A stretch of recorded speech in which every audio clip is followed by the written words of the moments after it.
Session number 7, gratitude.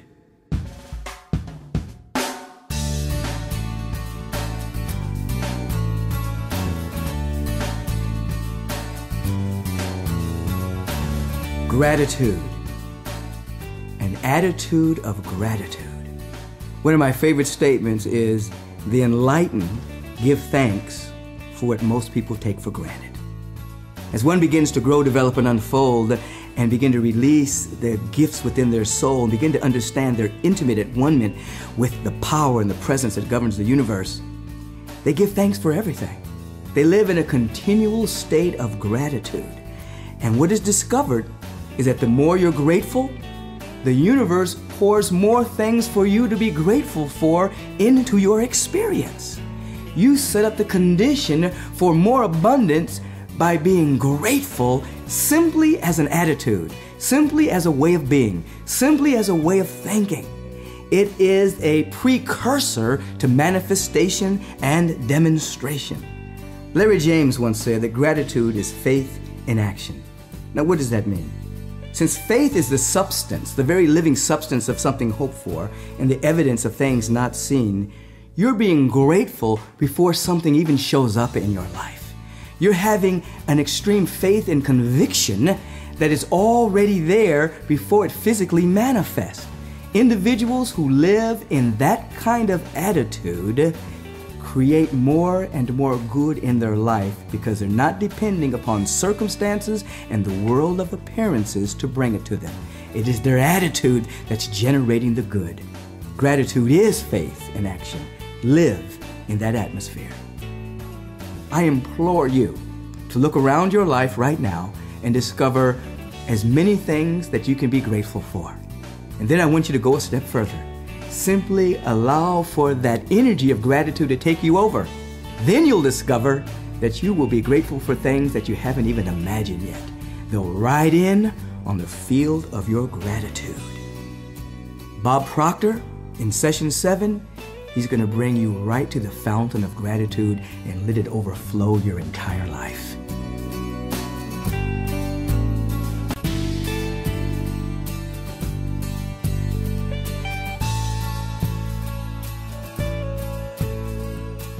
In all the sessions we cover, this has to be one of my favorites. Gratitude is the attitude that hooks us up with our source of supply. All of your affirmations should begin with, I am so happy and grateful. The illustrations given in the last session will have conveyed to you the fact that the first step toward getting rich is to convey the idea of your wants to the formless substance. This is true. And you will see that in order to do so, it becomes necessary to relate yourself to the formless intelligence in a harmonious way. To secure this harmonious relationship is a matter of such primary and vital importance that I'll give some space to its discussion here. I will give you instructions which, if you follow them, will be certain to bring you into a perfect unity of mind with God. The whole process of mental adjustment and attunement can be summed up in one word: gratitude. First, you believe that there is one intelligent substance from which all things proceed.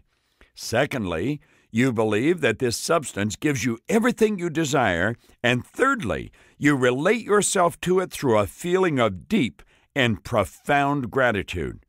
Many people who order their lives rightly in all other ways are kept in poverty by their lack of gratitude. Having received one gift from God, they cut the wires which connect them with Him by failing to make acknowledgement. It's easy to understand that the nearer we live to the source of wealth, the more wealth we shall receive. It is also easy to understand that a soul that is always grateful lives in closer touch with God than one who never looks to Him in thankful acknowledgement.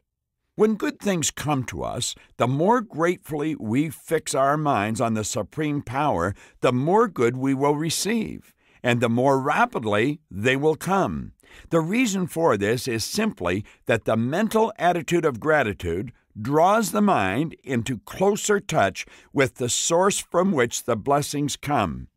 If we would stop, maybe give ourselves some kind of a reminder, put something on our keychain, put a little dot on the dash of our automobile, maybe put it on the mirror for when we're putting on our makeup or shaving, just to remind ourselves to stop and have a quiet moment and be totally grateful for all the good we have and then all the good that's coming.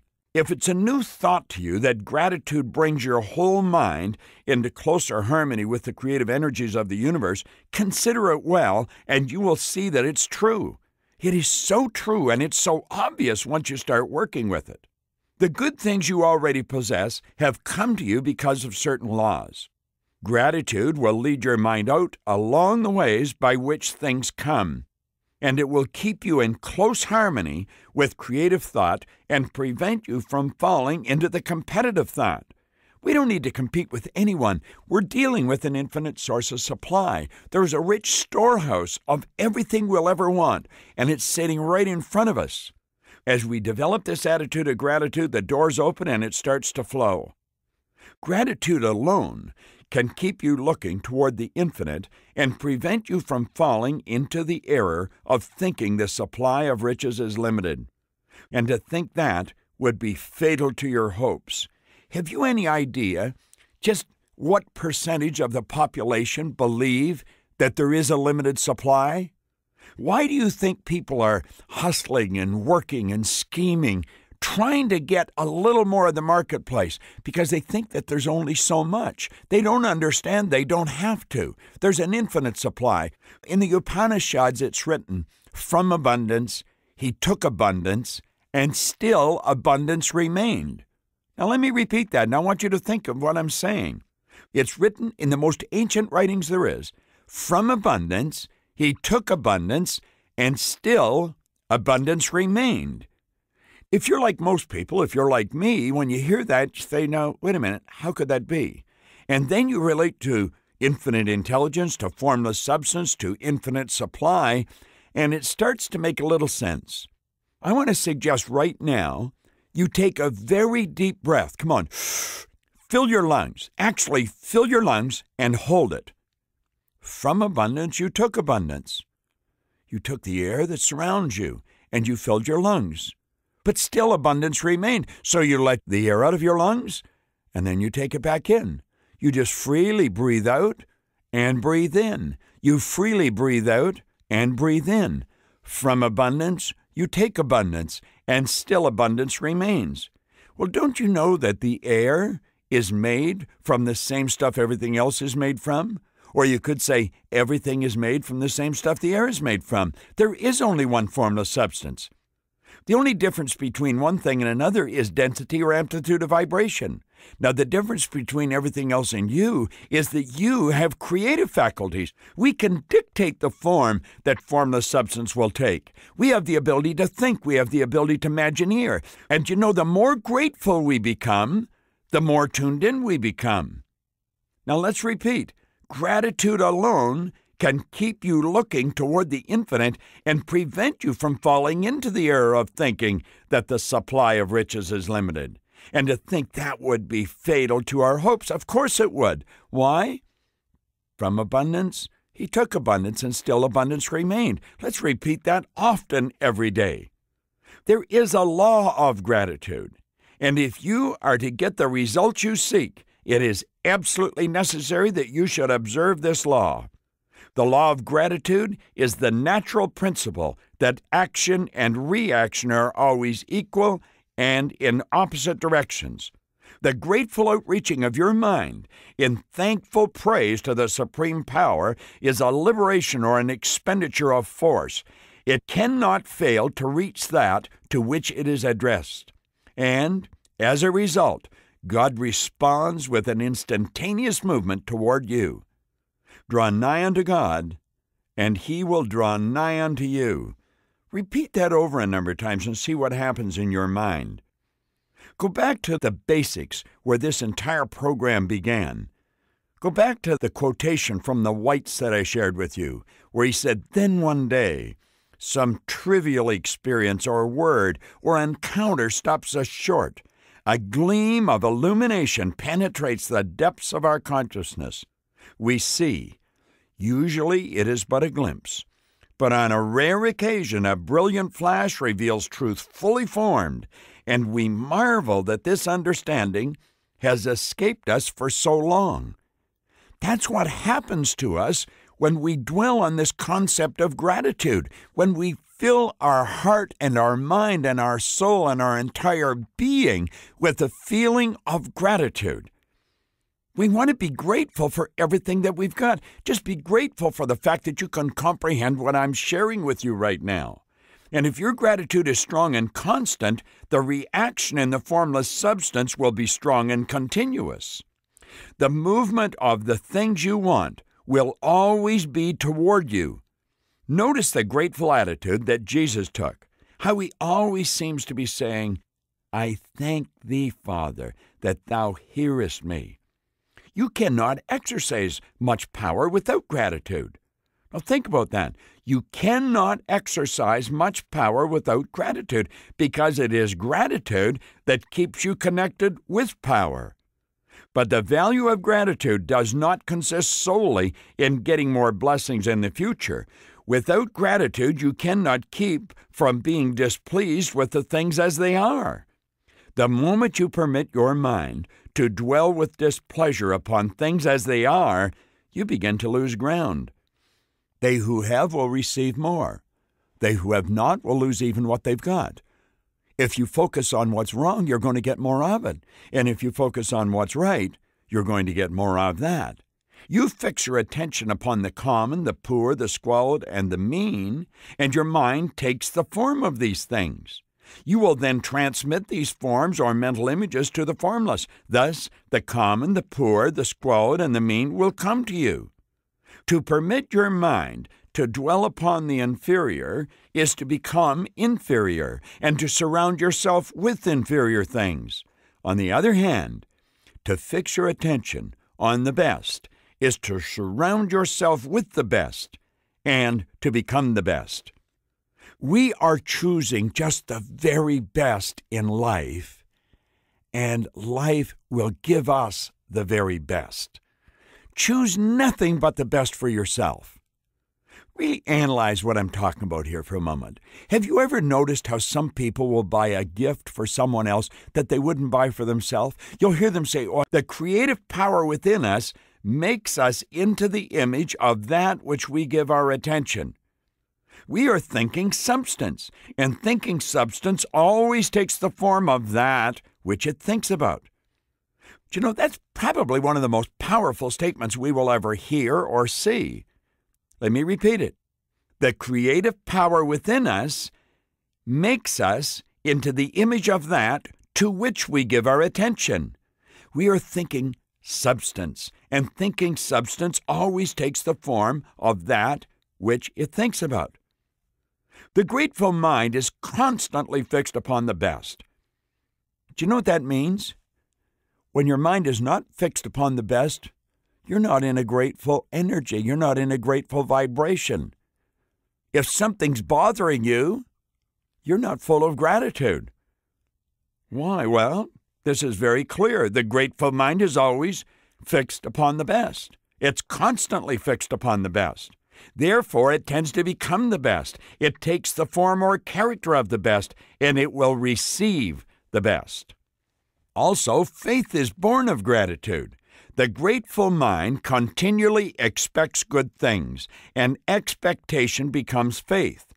The reaction of gratitude upon one's own mind produces faith. Every outgoing wave of grateful thanksgiving increases faith. The person who has no feeling of gratitude cannot long retain a living faith, and as we'll see in the following segments of this program, without a living faith, you cannot get rich by the creative method. It is necessary, then, to cultivate the habit of being grateful for every good that comes to you, to give thanks continuously, and because all things have contributed to your advancement, you should include all things in your gratitude. Do not waste time thinking or talking about the shortcomings or wrong actions of the plutocrats or the trust magnates. Their organization of the world has made your opportunity. All you have received really has come to you because of them. Do not rage against corrupt politicians. If it were not for politicians, we shall all fall into anarchy, and your opportunity would be greatly lessened. God has worked a long time and very patiently to bring us up to where we are in industry and government. And He is going to go right on with His work. I believe that He will do away with the plutocrats, the trust magnates, the captains of industry, and politicians as soon as they can be spared. But in the meantime, they are very necessary. Remember that they are helping to arrange the lines of transmission along which your riches will come to you. Be grateful to them. This will bring you into harmonious relationship with the good in everything, and the good in everything will move toward you. Do you realize that everything that has happened in your life, I mean everything that has happened in your life right up to this moment, has been absolutely essential to make you the person you are, to prepare you to the good that's going to come to you? I remember one time watching a TV show. It was a show in America, and it was a few years ago. It was on the Johnny Carson show. Johnny Carson had George Carlin sitting in for him. And Vincent Price was a guest on the show, the movie actor. George Carlin asked Vincent Price, "Well, Vincent, how do you think this new series is going to be?" You see, Vincent Price had just shot a pilot of a series that he was out on the talk shows promoting, hoping that everybody would watch it and they would have a successful series on television. Everybody'd earn a lot of money, the advertisers would sell a lot of product, and everything would be great. And so Carlin asked Price. He said, "Tell us about this new series." And Vincent said, "Oh," he says, "I think the people are going to love it." He said, "It's about a train. And this is a different kind of a train." And he said, "I'm the conductor on the train." And he said, "When you buy a ticket on this train, you buy a ticket to go backward in your life. And you go back to a point where you would like to start over. And when you get to that point, you pull the cord, and as the conductor, I stop the train, and I let you off, and your life can start over there." And Vincent says, "I think everybody'd like to go back and start over at some point, don't you?" George Carlin sat there, and he stared off into space. And he said, "No, I don't think so." And when he said that, you could just see this pilot going right down the tube. The executive producers must have been tearing their hair out. They'd know that this wasn't going to fly. And he said, "If I went back and changed anything in my life, then I wouldn't be me." And he said, "I like me." And I thought, wow, is that ever good? And I thought of things in my life that were rather unpleasant. They weren't happy times. I would imagine you've had times like that in your life. I think everyone has. And there's times when we wish maybe those things hadn't happened, or we hadn't done it, or we hadn't gone there, or whatever it was. But something? If we could remove any of them, we wouldn't be who we are. Now, I don't know about you, but I like me. I'm grateful for being me. I like the things that are coming into my life. I like the people in my life. I like the things I'm doing. I'm excited about what I'm going to do. I am just recording this program now for you. I'm sitting here with a very dear friend of mine, Wolfgang Sonnenberg, who's going to be doing this in German for the people in Germany. I'm grateful for his presence. I'm grateful for his talent. And I'm grateful for all the people that are going to come and learn from that program. You want to be grateful for every little thing that's happened in your life. Just give thanks. My young grandson, Danny, said something the other day that is absolutely brilliant. He said, "Grandpa, if we attract what we expect, we should never expect anything but the best." I said, "Yeah, you got it, Dan, you got it. Just think that way." Well, let's be quiet for a moment as this session comes to a close. And let's fill our mind with gratitude. And remember, from abundance, he took abundance, and still abundance remained. I am so grateful that God inspired Rhonda Byrne to make The Secret. And The Secret has brought you to me and me to you.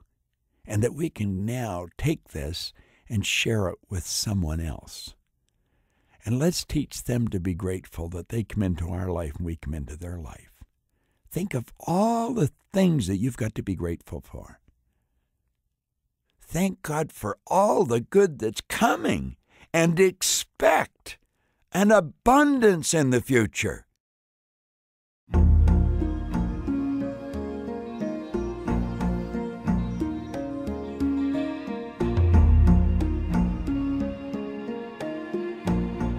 Now that we have taken a moment to really be grateful for all the good we have and all that's coming, let's be grateful for these questions that come with this particular segment of the program. Here's the first one. What are the 3 steps by which you enter into relationship with the supreme power? Number 2, explain why and how gratitude keeps you in close touch with God. Number 3, explain the operation of the law of action and reaction. Number 4, why should you fix your mind on the best? Number 5, explain the relation between gratitude and faith. And finally, number 6, explain why and how all things are good.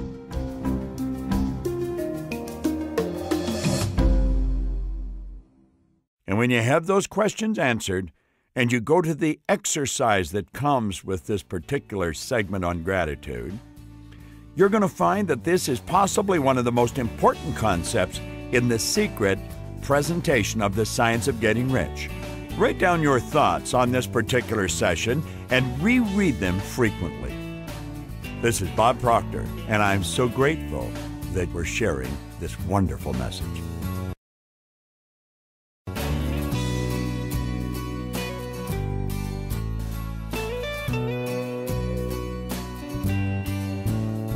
Hello, this is Jack Canfield.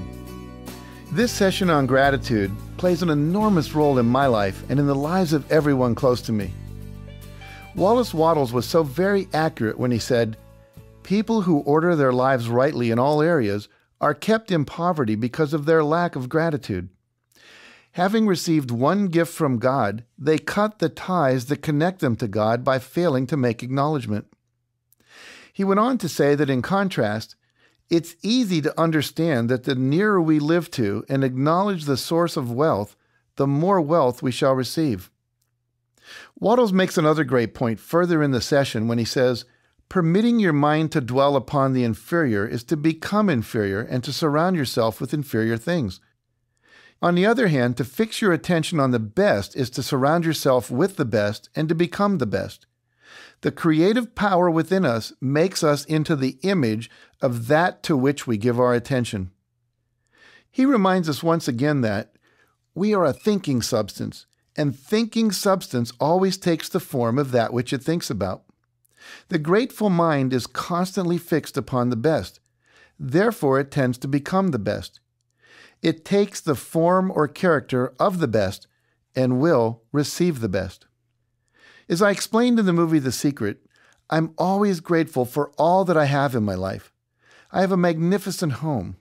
I have a tremendous wife. I love spending time with my family. And I absolutely love what I do in my business every single day. I have the best. And much to my surprise, it just keeps getting better. But the point is this. You see, I was grateful when I had no home, no wife, no family, and no business. You see, it doesn't matter where you are in life. There's a reason right now to express gratitude. Have you ever visited a third world country? Well, I've been to some of the poorest areas in Mexico, India, all over Asia and Africa, where people have no electricity, no running water, no refrigeration, no lights, no heat, very little medicine, no telephones, not much of anything really. It makes me appreciate all I have so much more. We all have so much to be grateful for. Our health, our friends, great teachers. Think of this, 500 channels of television, safe drinking water, great books to read. We've got great food, pets who love us, people who believe in us, the beauty of nature. There are literally a million reasons to express gratitude. Recently, I decided to make a list of everything I was grateful for. I had scheduled 30 minutes to do it. After 30 minutes, I had filled 15 pages in my journal and still had more to write, but I had to get out of bed and go to work. So start now and just do it. Every day. Get in the habit of it. Write out a new gratitude list every day. You can do it at night, or you can say it in the shower in the morning. You can say it out loud, or you can write it down. But the key is to take time and acknowledge what you're grateful for. And if you do, you'll notice that in a few days, your list begins to grow longer and longer. And what a change in attitude that'll create for you. And that's where attraction finds its way to you, because the law is this: the more you're grateful for, the more you'll be given to be grateful for.